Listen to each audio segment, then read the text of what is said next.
Saya ini 5 tahun pacaran, yang duduk di tenda biru bukan saya. Siapa yang tidak sakit hati? Ya kan? Jadi, tapi kan Quran juga menjawab, wa aisya'an takrahu syai'a wa huwa khairul lakum. Boleh jadi sesuatu kau anggap baik malah jelek di mata Tuhan. Makanya Imam S. Arifin di penyanyi dangdut di menyanyi anak-anak. Biasa-biasa saja bila kita jumpa, tak usah dirimu palingkan muka. Ustaz, masih bagus suara aku di.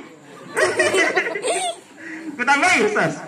Aku takkan dendam atau sakit hati walaupun dirimu marah padaku, karena engkau dulu pernah ku cinta dan ku sayang. Asik lagi Kak di KDI kalau ada daftaran tuh dia. Jadi dia tidak ini penyanyi dengan penceramah. Penceramah itu Ustaz sekarang. Ustaz harus dua yang dimiliki, bisa mengaji dan bisa menyanyi. Iya, ampelona jilid 2 tapi isinya 1. Kan ampelona banyak seriwatan, tapi isinya dia. Kita bercanda ini Bu. Ya, jadi begitulah hidup itu harus enjoy. Yang satu kali ini dimanfaatkan, jangan terlalu tegang. Saya, alhamdulillah belum ada pantangan, masih bisa Kak Macoto, masih bisa Kak Makondro, masih bisa Kak pergi ke mana-mana karaoke banyak. Yang salah itu kalau pergi pegang-pegang anaknya orang colek-colek, itu salah. Tapi kalau menikmati sound system yang bagus, apa salahnya? Pergi ke di situ, kasih enjoy diri, kasih pelong-pelong gitu. Kan ditahu yang ini salah, ini yang benar, ini yang boleh, ini yang tidak. Ya lakukan yang boleh, ditinggalkan yang tidak boleh. Ya kan? Apa Ustaz? Kakak lagi datang karaoke di rumah, lalu kasih dah lomba salawat. Di rumah ada. Saya main gaple Pak dengan Ustaz, tapi saya tidak pakai judi. Saya hanya baku berdiri atau ada baku ketawa. Hilang semua. Kayak surga di dunia ini kita tempati karena kita ketawa-ketawa. Hilang semua stres apa segala macam. Selesai pulang. Adakah penyakit kalau begitu? Gue tanya ke dulu. Terapi apa yang kalahkan itu? Kenapa orang pergi bulu tangkis? Karena di situ ketawa, di situ buang keringat, di situ apa? Cari sehat, lahir batin. Sama dengan diri kita, jangan terlalu stres di rumah sendiri. Pergi-pergi ke apa cerita-cerita yang baik-baik. Agama mengajarkan itu. Ya kan? Coba. Lagu-lagu ya. Pintunya surga, la ilaha illallah. Kunci pembukanya Muhammadur Rasulullah. Kan enak. Putar-putar lagu-lagu begitu supaya dalam rumah enak kan bilang ngiri ini, jangan saking lagu rock, lagu dangdut, lagu tidak jelas. Dari sore sampai malam, dari malam sampainya subuh itu terus begitu. Coba ya, yang begitu-begitu kita ganti. Ya, kita ganti. Kita ada kuota, sekali-kali buka ceramah lah, buka-buka di situ yang lucu-lucu menjegarkan, yang diketawa-ketawa supaya terapi itu. Itu saya bantu di pemerintah ini untuk mensosialisasikan supaya imun tubuh tinggi, kuat. Lewat jangan stres. Baca-baca Quran. Bukan cuma pakai masker, physical distancing, menjaga jarak atau menjaga termasuk juga ini jangan tambah penyakit dengan macam-macam pemikiran. Ya. Itu pasti kuat. Pasti kuat, pasti daya tahan tubuh tak meningkat itu. Ya, dengan banyak bersyukur. Ala bizikrillah tatmainnul qulub. Bersyukur itu menenangkan hati. Berzikir artinya mengingat Allah. Apanya yang diingat Allah? Segala kenikmatannya. Segala bentuk-bentuk pemberian Tuhan. Ya. Bayangkan ini pemberian Tuhan luar biasa. Udara yang tidak pernah kita beli. Ya.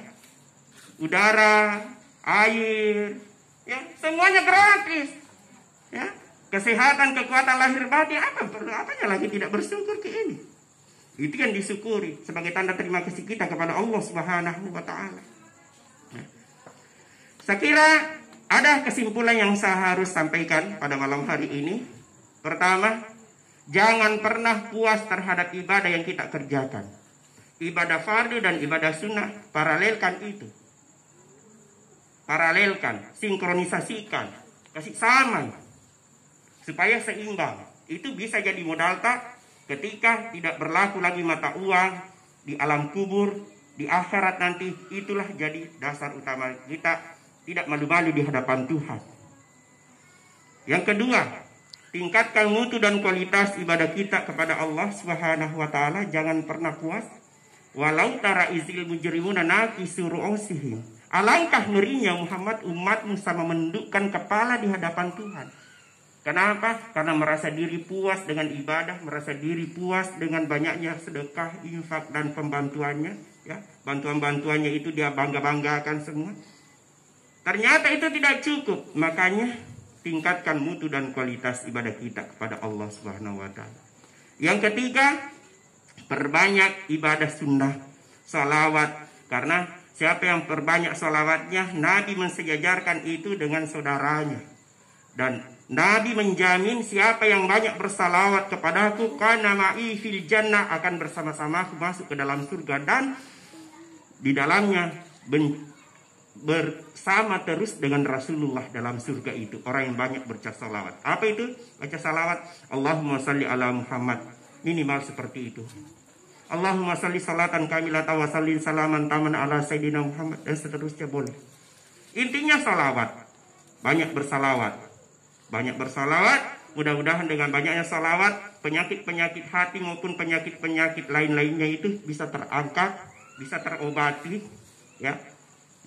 Nabi kan selalu mengajari doa-doa kita. Anak-anak tak doakan. Mati-tipu itu Nabi itu. Doakan ini, doakan ini. Kalau dia tidurnya usap-usap kepalanya. Nabi itu usap-usap istrinya. Dia baca ayatul kursi, dia baca trikul. Kata trikul dia, apa aja? Kul huwallahu ahad, kul a'udzu birabbil falaq, kul a'udzu birabbin nas. Trikul. Nah baca Nabi itu. Baru ayatul kursi. Ayatul kursi tidak ku tahu. Ayatul kursi Allahu la ilaha illa huwal hayyul qayyum sampai habis. Al-Fatihah. Al-Fatihah.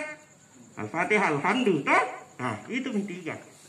Trikul, ayatul kursi, Fatihah. Itu ditiupkan di telapak tangannya Nabi. Hampir tiap malam ini terapinya. 2 kali sakit Nabi itu. Dua kali sakit. Kedua kalinya sakit terus meninggal. Artinya sehat terus. Palingan batuk-batuk dia apa? Sehat terus Nabi. 63 tahun umurnya. Itu terapinya. Dianukan juga kepada anak-anak tak. Didoakan ya anak istri tak. Tutupi dengan pegang kepalanya. Jadi kalau ibu-ibu Pak, pijit-pijit belakangku, jangan dipijit saja, tapi doa-doakan kamu. Ada doa di situ. Begitu pula bapak minta istrinya pijit, kita ibu doa-doakan ya Allah. Baca niatnya ayatul kursi dalam hati saja. Apa yang ada di dalam? Ya itu. Apa yang ada di dalam hati dijadi itu. Innamal a'malu binniyat, itu fungsinya, niatnya yang perlu. Baca mikir melewat syarat ki. Biar ayatul kursi, biar Fatihah, biar trikul. Karena Nabi lakukan itu. Apa yang dibaca-bacakan itu tergantung dari niat nawaitu tak kita. Persoalan ini pernah terjadi pada diri Nabi Isa dengan Nabi Musa. Tambah sedikit ini karena terlalu cepat di berapa menit ini. Aku tambah sedikit ini. Ini kesimpulan terakhir sebenarnya ini doa. Karena biasa memang begitu, pancing-pancing supaya perhatikan itu. Ini persoalan niatnya ini, bilangin Nabi Musa, ya Allah, tidak usah lagi saya pukulkan tongkatku di batu nih, ini sudah mau mati, nak kejar ke ini Firaun dengan tentaranya. Mati ini, saya sudah terjepit di pinggir laut ini. Saya mau kemana? Tiga penjuru kiri, kanan, muka, belakang. Ada semua terjepit maka. Ini laut di hadapanku, di belakang ini tentara lengkap dengan pasukannya, mati kak. Tapi Tuhan mengatakan tidak, baca sebagai isyarat. Idrik bi asakal hajar. Pukulkan tongkatmu di batu yang tempatmu kau berdiri itu. Nabi Musa protes, jangan dipukul, langsung aku bikin tolong ini, mati ini, sudah dekat sekali nih. Begitu dia pukulkan tongkatnya, maka berbelahlah laut. Itu niat. Sama dengan Bunda Maryam, indokna Nabi Isa. Maryam namanya Siti Maryam. Siti Maryam itu begitu. Dia bilang, ya Allah, ini saya sudah melahirkan, tapi laparku, hausku ini tidak bisa dikutahan, ini haus sekali, Kak. Sama dengan ibu dua habis melahirkan, tidak ada bantu-bantu, tolong ya, apa minum, apa makan, dah. Tapi Tuhan mengatakan, uzinihlah, kasih goyang itu pohon kurma yang tempat sandal. Bila bagaimana caranya mau dikasih goyang, orang sudah habis melahirkan, duduk lagi begini, masuk akal enggak, pohon sebesar kelapa ini mau dikasih goyang lewat punggung. Mana bisa jatuh buahnya kalau mau dipikir secara otak. Tetapi antara yakin dan tidak, Siti Maryam kasih begitu. Ala kadarnya, Nabi santi belakangnya. Berjatuhan, ada yang mengkal, ada yang emas, ada yang macam-macam buahnya pohon kurma. Nah pungut nih, maka tinggal diam, makan. Itu saya mau ajari bahwa begitulah Al-Quran mengajari kepada kita supaya dimanfaatkan, digunakan itu doa-doa baca-baca yang ada di dalamnya. Inilah yang sempat saya sampaikan. Mudah-mudahan ada barakah dan manfaatnya. Terima kasih banyak atas segala perhatian. Ya, mohon maaf atas segala kekurangan. Sepahit-pahitnya kopi tanpa gula, lebih pahit hidup tanpa cinta. Iya, karena cintalah yang mengantar saya. Saya cinta kepada saudara-saudaraku yang ada di sini. Saya berada di batas kota, saya Bahar.